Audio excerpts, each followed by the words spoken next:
Are you prepared to vote? We're taking a look at what's changed since the last election so you can make your voice heard. Thanks for joining us here at 5 o'clock. I'm Nicole Griffin. And I'm Mark Mullins. Today is National Voter Registration Day, and we are 7 weeks away from the general election. WRTV's Meredith Hackler explains what you need to know about registering and getting your ballot to vote by mail.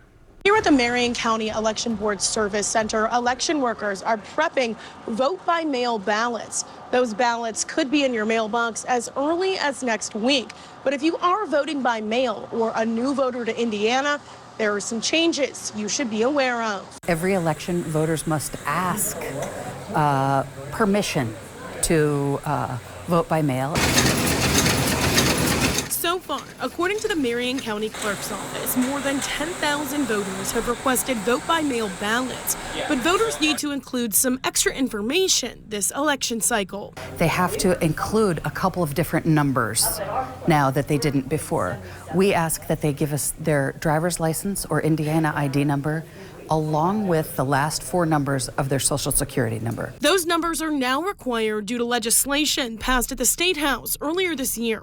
Additionally, people who are first-time voters in Indiana have some new requirements. They must provide proof of residency when registering in person, unless they submit an Indiana driver's license or social security number that matches an Indiana record. If you don't bring the required documentation, you will not be able to vote a regular ballot. It would be called a provisional ballot that could be addressed after the election. Indiana has the lowest voter turnout of all 50 states, according to the Civic Health Index.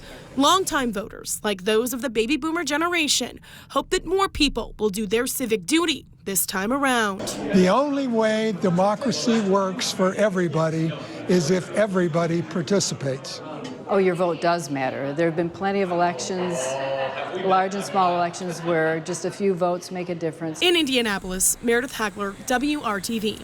Well, the deadline to request a vote-by-mail ballot is October 24th. Some other important dates for you to remember now. The deadline to register to vote is October 7th. October 8th is the first day that you can vote early. The location depends on where you live. And Election Day is Tuesday, November 5th. If you are unsure if you are registered to vote or want to get it done, go to indianavoters.in.gov, click on the check voting status box, and follow the directions from there. Meantime, a new poll says the economy is the top issue for Indiana voters by a whopping 44%. Education came in a distant second at 9%. The same poll shows Republicans in the lead when it comes to the state's major races. The survey by Emerson College and The Hill says Donald Trump leads Kamala Harris in the race for president. Among registered Hoosiers who are likely to vote, 2% are undecided. In the race for governor, Senator Mike Braun is leading Jennifer McCormick 45% to 34%. 6% support Libertarian Donald Rainwater. The survey's margin of error is 3%.